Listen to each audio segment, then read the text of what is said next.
3వ వచనాన్ని మనం చదువుకుందాం. సామెతల గ్రంథము 3వ అధ్యాయము 3వ వచనమును మనం ఒకసారి చదువుకుందాం. దయను సత్యమును ఎన్నడును నిన్ను విడిచిపోనీయకుము, వాటిని కంఠభూషణముగా ధరించుకొనుము. నీ హృదయమును పలక మీద వాటిని వ్రాసుకొనుము. హల్లెలూయా. ఈ మాటల ద్వారా దేవుడు మనతో మాట్లాడలాగున చిన్న ప్రార్థన చేసుకుందాం. మహాపరిశుద్ధుడు వగు తండ్రి, మహోన్నతుడైన దేవ, సర్వశక్తి కలిగిన మా యేసయ్య, నీ పాదాలకు వందనాలు, స్తుతులు, స్తోత్రములు చెల్లిస్తున్నాము నాయన. ఈరోజు శనివారం సిద్ధపాటుగా నీ సన్నిధిలో చేరుకున్నాం. నీ బిడ్డలైన మేమందరము నీ యందు భయభక్తులు కలిగి విశ్వాసము కలిగి నీ సన్నిధిలో చేరుకున్నాం. మా హృదయములను సిద్ధపరచుకోవడానికి, రేపటి పునరుద్ధాన దినము కోసం మమ్మల్ని మేము ఆయుత్తపరచుకోవడానికి విశ్వాసంతో నీ సన్నిధికి చేరాం. నీ ఆత్మ చేత మమ్మలను ఆయుత్తపరచండి అయా. మా హృదయములను మండించండి. సిద్ధపడి నీ సన్నిధికి రావడానికి రేపటి దినము కోసం ఈ రోజు నుంచే మేము సిద్ధపడుతూ ఉండగా మీరు మాకు సహాయము దయచేయండి అయా. ఈ సామెతల గ్రంథం 3వ అధ్యాయం 3వ వచనము ద్వారా చదివిన లేఖన భాగం ద్వారా మీరు మాతో మాట్లాడండి. అల్పుడనైనా నన్ను మీ సిలువ చాటును మరుగుపరచండి నాయన. నీ కృపాహల హస్తం మా మీద ఉంచండి తండ్రి. ఈ మందిర ఆవరణమును మీరు స్వాధీనపరచుకోండి దేవా. అయా, కూడి వచ్చిన బిడ్డలందరినీ మీరు దర్శించండి. నీ వాక్కును పంపించండి. నీ స్వరమును వినిపించండి. వినగల చెవులు, గ్రహింపగల శక్తిని మాకందరికీ అనుగ్రహించండి తండ్రి. నీకు వందనాలు, స్తుతులు, స్తోత్రాలు చెల్లించుకుంటూ ఇచ్చిన ప్రార్థన యేసుక్రీస్తు వారి పరిశుద్ధ నామములో సమర్పించి వేడుకొనుచున్నాం పరమ తండ్రి, ఆమేన్. హల్లెలూయా. ఇక్కడ అంటున్నాడు జ్ఞాని అయిన సొలొమోను చెప్తున్నాడు ఇక్కడ, దయను సత్యమును ఎన్నడూ నిన్ను విడిచిపోనీయకము, వాటిని కంఠభూషణముగా ధరించుకునము, నీ హృదయమును పలక మీద వాటిని వ్రాసుకునము. ఈ మాట చాలా ప్రాముఖ్యమైన విషయం. ఈ మాట కంఠభూషణముగా ధరించుకోవాలంట. వేటిని ధరించుకోవాలి? దయను సత్యమును. కంఠభూషణం అంటే ఏమిటి? హారం, మెడలో హారం. మనం వెళ్తాం కదా ఫంక్షన్కి వెళ్ళేటప్పుడు, ఏం ధరించుకుని వెళ్తాం? బంగారమును ధరించుకుని వెళ్తాం.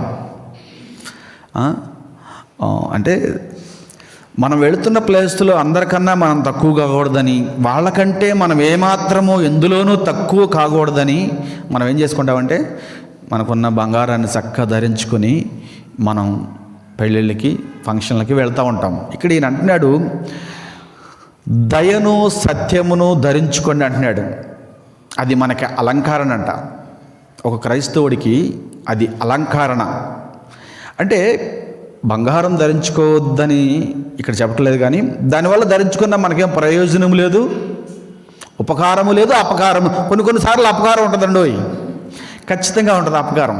ఎందుకంటే దానివల్ల ఒక ప్రమాదం కూడా ఉంది. అందరూ అనుకుంటారు మన చూసి, అబ్బో వీళ్ళు బాగా ధనవంతులేమో, డబ్బున్నవారేమో అని దొంగల మనల్ని ఫాలో చేయడానికి కూడా ఒక అపకారం ఉంటుంది. నేను ఒక చిన్న కథ చెప్తాను మీకు. ఒక స్త్రీ క్రైస్తవురాలే. అప్పుడు ఫంక్షన్కి వెళ్తూ కనీసం ఒక 1/2 కిలో బంగారం వేసుకుని బయలుదేరింది మా తల్లి ఒంటరిగా ఫంక్షన్కి వెళ్ళడానికి. ఒక కారు, ఆటోను బుక్ చేసుకుంది. ఆడు బండి నడుపుతున్నాడు, కానీ వాడి కళ్ళన్నీ ఈమె మెడలో ఉన్న 1/2 కిలో బంగారం మీద ఉంది. ఎంతకాలం ఈ కారు నడుపుతాం, ఇది కానీ కొట్టేస్తే మనకున్న కష్టాలు తీరతాయి అనుకున్నాడు. ఎందుకంటే ఒంటరిగా ఉంది. ఆమె వేసుకున్న బంగారం కానీ, ఆమె కట్టుకున్న చీర కానీ చాలా కాస్ట్లీగా ఉన్నాయి. చాలా గొప్పింటి ఆమెలా కనపడుతుంది. వెళ్తున్నాడు. ఎవరు లేని మనుషులు ఎక్కువగా సంచరించిన ప్లేస్లో బండి ఆపేశాడు. గట్టిగా పీక పట్టేసుకుని ఆ హారము, ఆ చైను 2 పట్టుకున్నాడు. 2 పట్టుకోగానే ఇద్దరు పెనుగులాడుతున్నారు. జనాలు బయట ఉంటారు, ఇది కారులో జరుగుతుంది, పెనుగులాడుతుంది.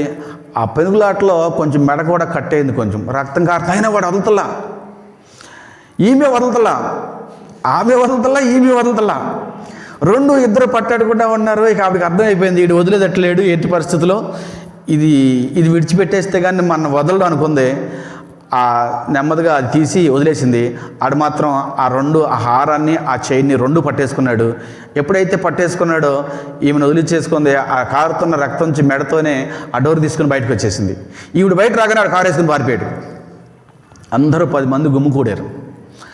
గుమ్ముకూడి అమ్మ ఏంటమ్మా ఏం జరిగిందంటే, మనిషి చూస్తే బందోబస్తుగా ఉంది, మంచి శారీ కట్టుకుని ఉంది, క్రైస్తవురాలే చెప్తున్నా, క్రైస్తవురాలే ఆవిడ కూడా.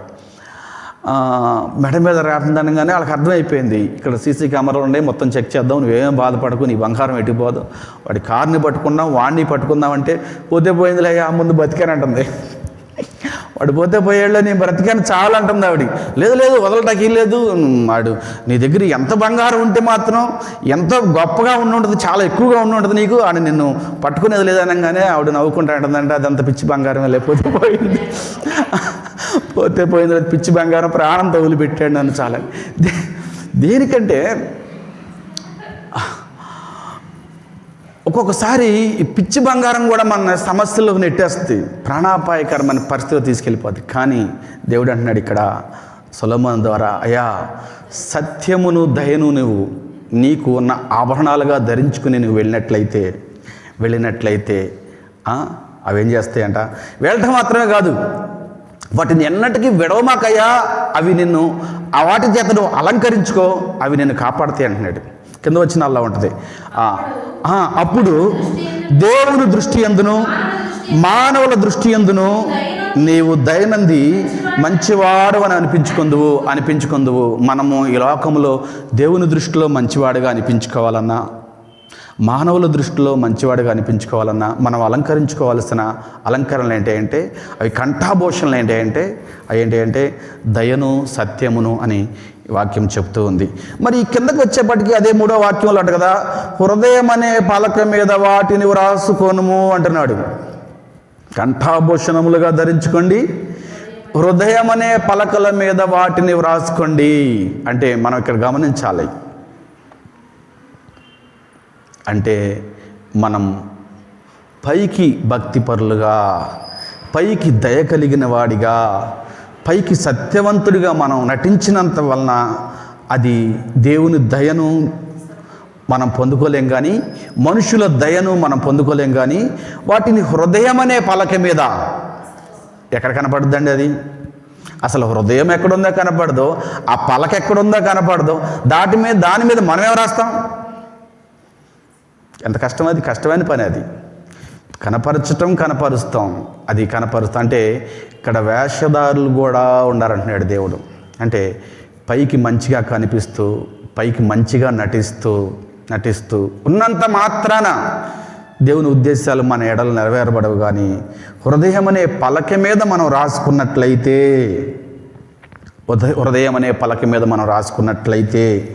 దేవుని ఎడల మనం దయను పొందుకున్న వారిగా ఉంటాం. మత్తయి సువార్త 23వ అధ్యాయము 27వ వచనము 28వ వచనం, ఆ 2 వచనాలు చదువుకుందామా? మత్తయి సువార్త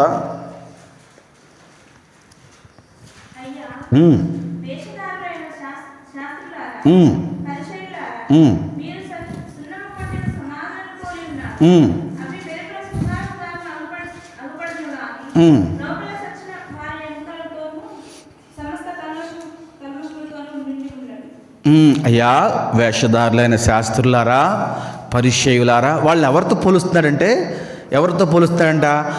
కొంతమంది ఉంటారు పైకి భక్తి పరులుగా కనిపిస్తూ ఉంటారు, ఇటెల్నా బైబిల్ పట్టుకెళ్తారు.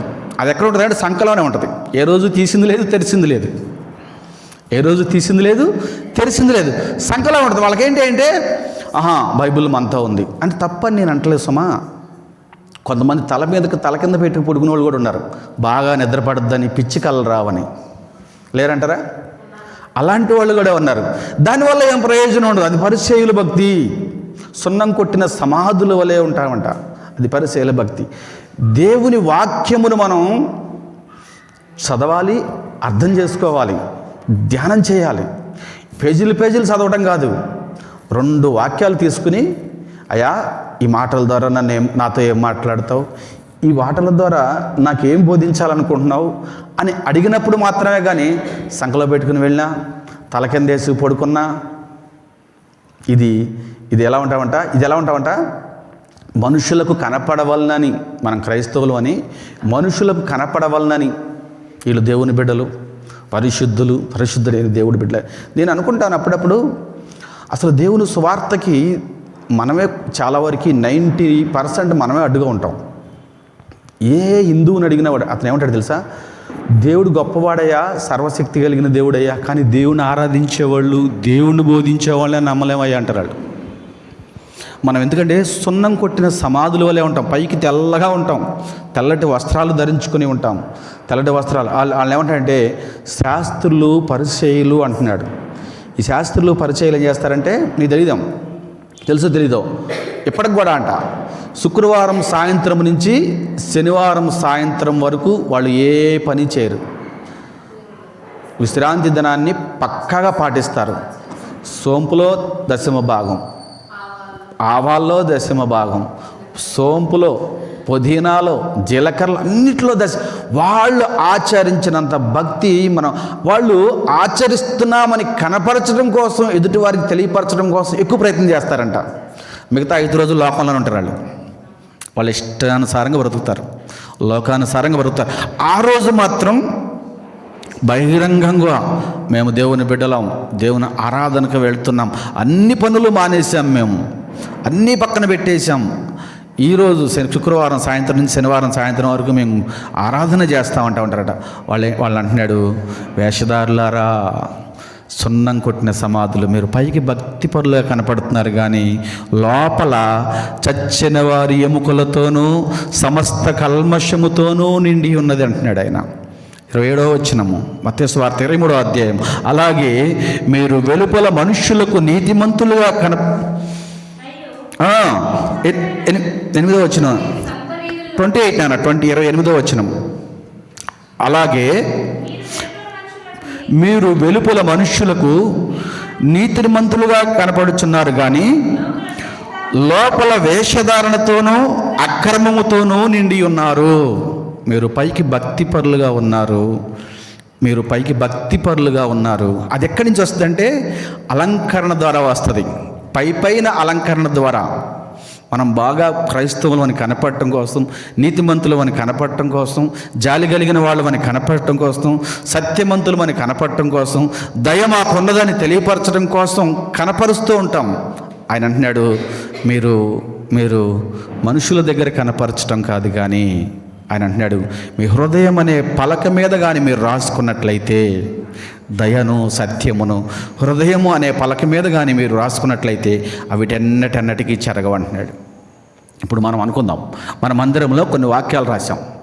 దేవుడు ఆత్మ గనక ఆయన ఆరాధించేవారు ఆత్మతోనూ సత్యముతోనూ ఆరాధించవలెను మన ఎదురుగుండా ఉంది. మనం ఎంతసేపు మందిరం ఉంటాం, ఎంతసేపు మందిరంలో ఉంటాం?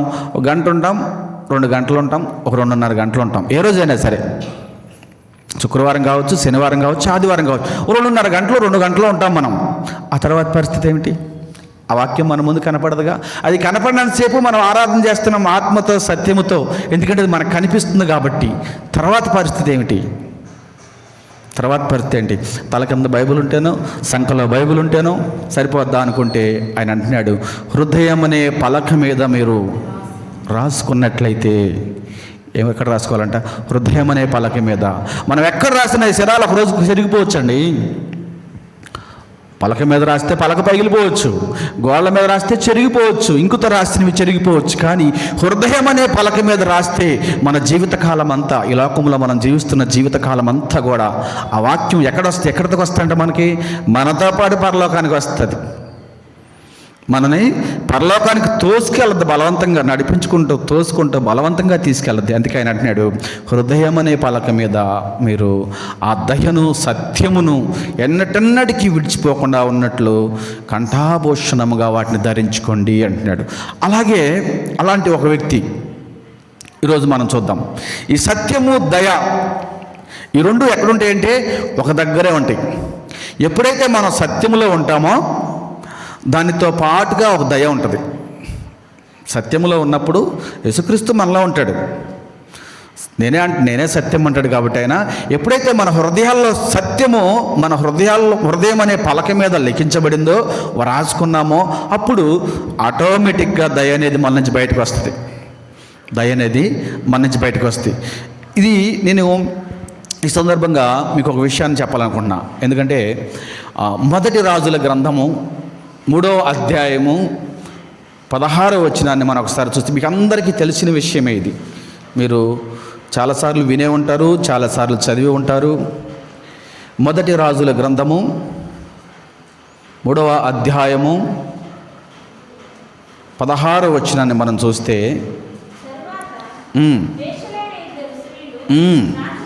రాజునొద్దకు వచ్చి అతని ముందర నిలిచిరి. వారిలో ఒకటి ఇట్లనెను, నా ఏలినవాడా చిత్తగించుము, నేనును ఈ స్త్రీయును ఒక ఇంటిలో నివసించుచున్నాము, దానితో కూడా ఉండి నేను ఒక పిల్లని కంటిని. హల్లెలూయా. చాలమ్మా, నేను చాలు నాన్న. ఇక్కడ ఈ స్టోరీ మీకు అందరికీ తెలిసే ఉంటుంది, వినే ఉంటారు. సొలొమోను రాజు అయిన తర్వాత 2 స్త్రీలు అతని దగ్గరికి వస్తారు. 2 స్త్రీలు వచ్చి ఒక బిడ్డను తీసుకొస్తారు. ఆ బిడ్డ నా బిడ్డ అంటే నా బిడ్డ కాదు, నా బిడ్డ అంటే నా బిడ్డ. నువ్వేం చెప్తావో తీర్పు చెప్పవయ్యా, నువ్వు రాజు అయ్యావు కదా మీ తండ్రి గారి తర్వాత, ఈ తీర్పు నువ్వు మాకు చెప్పాలి అనగానే ఆయనకు అర్థం కాల. ఇప్పుడంటే DNA టెస్టులు, ఆ టెస్టులు, ఈ టెస్టులు, బ్లడ్ టెస్టులు ఉన్నాయి. అప్పుడు ఎక్కడ ఉన్నాయి? ఆ రోజుల్లో ఏమీ లేవు. ఇప్పుడు వీళ్ళిద్దరిలో ఎవరికి న్యాయం చేయాలైనా? ఎవరికి న్యాయం చేయాలి? ఒక వ్యక్తి సత్యం పలుకుతుందని తెలుసు, ఇంకొక వ్యక్తి అసత్యములో ఉందని ఈయనకి తెలుసు. ఎవరైతే న్యాయస్థానంలో ఉన్నాడో ఆయనకు తెలుసు, వాళ్ళకు కూడా తెలుసు. సత్యం పలికేవాడికి సత్యమని తెలుసు, అసత్యములో ఉన్నవాడికి అసత్యమని తెలుసు. ఇలా ముగ్గురులోనే ఉంది. అక్కడ చాలామంది జనం ఉన్నారు. కానీ ఈ ముగ్గురులో బయట పెట్టడం ఎట్లా? ఎవరు చెప్పరు.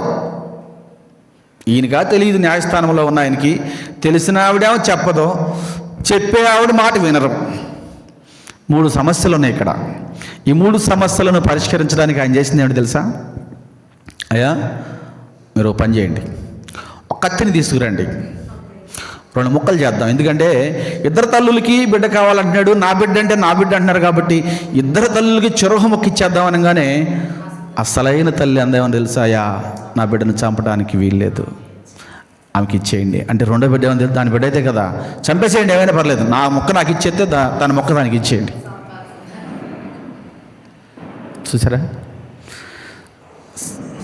సత్యం ఏం చేస్తుంటే దయను కలిగిస్తుంది. ఎంత దయ అంటే, నా బిడ్డ ఆమె బిడ్డకి వెళ్ళిపోయినా పర్లేదు, కానీ ఎక్కడో చాటు నా బిడ్డ బ్రతుకుంటే చాలు. ఆమె సత్యములో ఉంది కాబట్టి ఆ దయ ఆమె కలిగింది. నా బిడ్డ నా దగ్గర పెరగపోయినా పర్వాలేదు, కానీ నా బిడ్డను చంపుకుంటే ఆ దుఃఖాన్ని నేను భరించలేను. ఎక్కడోసారి నా కళ్ళ ముందు వాడు బ్రతుకుతూ ఉంటే ఆమె బిడ్డగా పెరిగినా పర్లేదు, ఇచ్చేయండి, ఆమెకే ఇచ్చేయండి, నా బిడ్డను మాత్రం 2 ముక్కలుగా చేయటానికి వీల్లేదు అన్నప్పుడు అప్పుడు అర్థమైంది రాజుకి, ఆ బిడ్డను వాడికి ఇచ్చి ఈమె తీసుకెళ్ళి లోపలేయండి అని. సత్యము ఏం చేస్తుంటే దయను కనపరుస్తుంది. ఆమె సత్యములో ఉన్నది కాబట్టి. అవతలే ఉంది, అసత్యంలో ఉంది. వాడు ఏం చేస్తుంది? 2 ముక్కలు చేయంటుంది. ఆవిడకి ఎక్కడ దయ? ఆవిడ మనసులో సత్యంలో లేదు కాబట్టి 2 ముక్కలుగా చేయమంటుంది. సత్యము ఏం చేస్తుంటే దయను కనపరుస్తుంది. అది ఎక్కడ మనం రాసుకోవాలంటే మన హృదయం అనే పలక మీద మనం రాసుకున్నప్పుడు.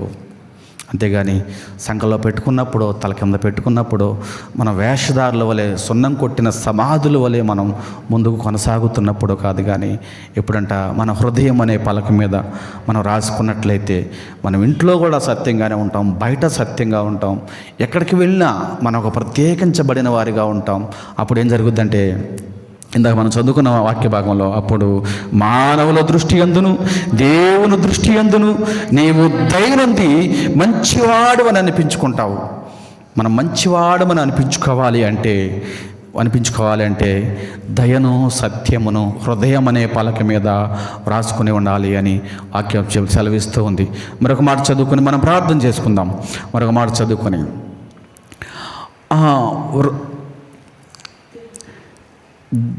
దయను సత్యమును ఎన్నడూ నిన్ను విడిచిపోనివ్వకము. మనం ఏం కావాలంట? దయ కావాలి. ఎస్తేరు గ్రంథము. ఎప్పుడు వస్తుందా దయ? ఎప్పుడు వస్తుందా దయ? ఎస్తేరు గ్రంథము 5వ అధ్యాయము 7వ వచనాన్ని ఒకసారి మనం చదువుకుందాం.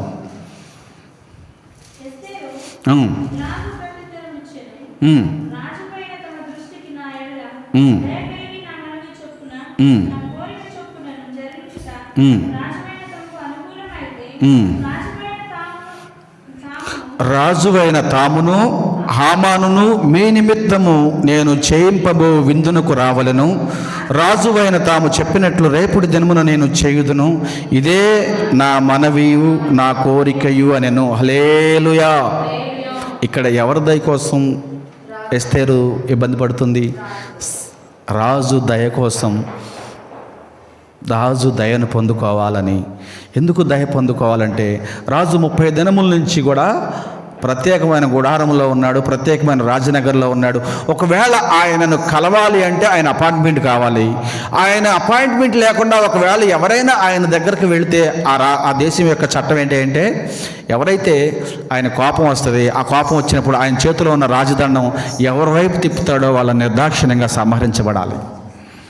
ఇక్కడేమో హామానేమో యూదులందరినీ సంహరించాలని ఒక చట్టాన్ని చేశాడు. ఇప్పుడు అతన్ని చట్టం నుంచి తప్పించగలిగిన వాడు ఒకే ఒక్కడు రాజు ఉన్నాడు. ఆ రాజును కలవడానికి వీలు లేదు. రాజు దయ పొందుకోవాలి, దయ పొందుకోవడానికి వీలు లేదు, అవకాశము లేదు. ఇప్పుడు మనం ఈవిడ చేయవలసింది ఏమిటంటే, అయ్యా ఏది ఏమైనా పర్లేదు, ఇప్పుడు మనకు కావాల్సింది రాజు దయ కావాలి. కాబట్టి మీరందరూ 3 దినములు ఉపవాసం ఉండండి. నేను కూడా నా పనికత్తులతో నేను కూడా ఉపవాసం ఉండి దేవుని ప్రార్థిద్దాం. రాజుల హృదయములను మార్చగలిగిన వాడు ఆయన, దయను పుట్టించగలిగిన వాడు ఆయన. కాబట్టి మనం ఆయనను వేడుకుందాము. ఆయనను వేడుకున్నప్పుడు రాజుకి మన పట్ల, మన యూదుల పట్ల మనకు ఒక దయను పుట్టించువాడుగా ఉంటాడు. కాబట్టి అని చెప్పేసి 3 దినాలు ఉపవాసం ఉన్నప్పుడు వీళ్ళు వెళ్ళినప్పుడు ఆయన ఏమంటాడు తెలుసా? ఎస్తేరు ఏంటి ఎలా వచ్చావు? సంహరించవలసిన వాడు, కోపగించవలసిన వాడు ఆయన హృదయంలో దయను పుట్టించాడంట దేవుడు. ఏంటి ఎలా వచ్చావు? ఏం కావాలి నీకు అని కుశల ప్రశ్నలు అడుగుతున్నాడంట. నువ్వు అడిగితే ఈ దేశంలో సగం మట్టుకైనా నీకు ఇచ్చేస్తా అని వాగ్దానం ఇస్తున్నాడంట. ఎంత గొప్ప వాగ్దానం చూశారు అది. అసలు అక్కడికి వెళ్ళటమే కష్టం, వెళ్ళివాడు బ్రతకటమే కష్టం అనుకున్నప్పుడు ఎప్పుడైతే 3 దినములు ఉపవాసం ఉండి దేవుణ్ణి ప్రార్థించారో అతని హృదయాన్ని మారుస్తాడు. మనం అదేట మనకేదన్నా అననుకూలమైన పరిస్థితులు వచ్చినప్పుడు మనం చేయవలసింది ఏంటంటే ఉపవాసం ఉండి ప్రార్థన చేయటమే. ప్రత్యర్థి హృదయాన్ని మార్చగలిగిన వాడు మన దేవుడు. ప్రత్యర్థి హృదయాన్ని మార్చగలిగిన వాడు. మనల్ని శిక్షించడానికి వాడి పన్నాగాలు పండొచ్చు, చట్టాలు రూపించవచ్చు. కానీ మనము మోకరించి ప్రార్థన చేసి ఉపవాసం ఉండి ప్రార్థన చేసినప్పుడు అతని హృదయాన్ని మారుస్తాడు. ఇందాక మనం నేర్చుకున్నది ఏంటంటే, మన హృదయాన్ని మార్చుకోవాలంటే ముందు మన హృదయంలో సత్యం ఉండాలి. మన హృదయంలో సత్యం అనేది ఉండాలి. అప్పుడు మనం దయ అనే మనం లోకంలో కనపరుస్తాం. సత్యం అనే మన హృదయంలో పలక మీద రాసుకున్నప్పుడు దయను మనం కనపరుస్తాం. మరి ఎదుటి వాళ్ళు దయ పొందాలంటే వాడి దగ్గర సత్యం లేదు కదా. ఇప్పుడు మనం బైబిల్ చదువుతున్నాం, క్రీస్తుని ఎరిగి ఉన్నాం, మనం సత్యంగా జీవిస్తున్నాం, మనకు దయ ఉంది. మరి ఎదుటివాడి దగ్గర దయను పొందుకోవాలంటే మనకున్న ఒకే ఒక ఆయుధం ఇక్కడ ఎస్తేరు చేసింది. 3 దినాల ఉపవాసం ఉండింది, ప్రార్థించింది. తనతో పాటు తన జనములతో సహా ఉపవాసం ప్రార్థించినప్పుడు రాజు మనస్సు మార్చగలిగింది. రాజు దయను పొందుకుంది. ఏ అపాయమైతే తన ప్రజలకు, తన యూదులకి వచ్చిందో ఆ అపాయం నుంచి వారందరినీ తప్పించగలిగింది. దయ పొందుకోవాలంటే మనం చేయాల్సింది ఏంటంటే, మన ప్రత్యర్థుల మీద మనకు అననుకూలమైన పరిస్థితులు ఎవరన్నా మనం నిందిస్తున్నా, ఎవరన్నా మనం ఇబ్బందులు పెడుతున్నా, మనకు రావాల్సింది రాకపోయినా, ఎవరన్నా మనని కష్టాల పాలు చేస్తున్నా, మనం చేయవలసింది ఏంటంటే మన దేవుణ్ణి మన దేవుడి దగ్గర విన్నపించుకోవటమే మనం చేయాల్సింది. విన్నపించుకోవటమే. ఉపవాసం ఉండి విన్నపించుకున్నప్పుడు అవతల యొక్క మనిషి యొక్క హృదయాన్ని మార్చి దయను పుట్టించి సత్యాన్ని కూడా వాళ్ళకి తెలియపరుస్తాడంట. తెలియకపోతే 2 మొట్టిగాలు కూడా పొడుస్తాడు ఆయన. వినకపోతే అంత సమర్థుడైన దేవుడిని మనం కలిగి ఉన్నాం కాబట్టి కీర్తన గ్రంథము 30వ అధ్యాయము 5వ వచనం ఒకసారి మనం చదువుకుందాం. ఆయన కోపము నిమిష కాలముండును. కీర్తన గ్రంథం 30వ అధ్యాయము 5వ వచనాన్ని మనం ఒకసారి చదువుకుందాం.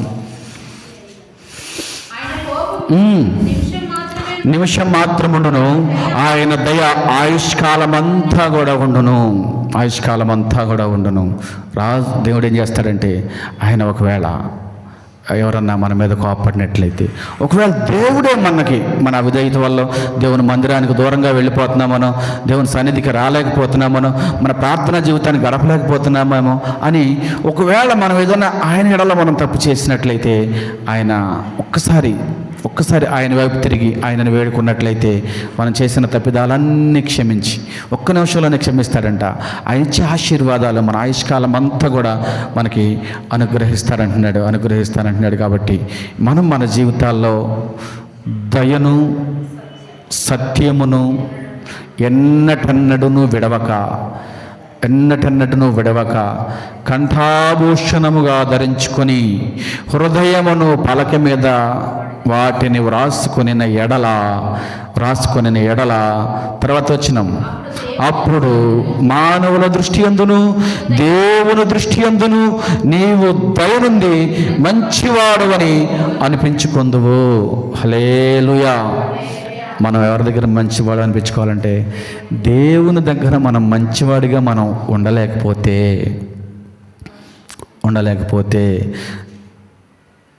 మన భక్తి, మన ప్రార్థనా జీవితం, మన ఈ ప్రయాణం, ఆధ్యాత్మిక ప్రయాణం అంతా వ్యర్థం. కాబట్టి దేవుడి మాటల ద్వారా మనతో చెప్తున్నది ఏంటంటే, దయను సత్యమును హృదయం అనే పలక మీద రాసుకుని వాటిని కంఠాభూషణముగా ధరించుకుని మన హృదయం అనే పలక మీద రాసుకుందుముగాక.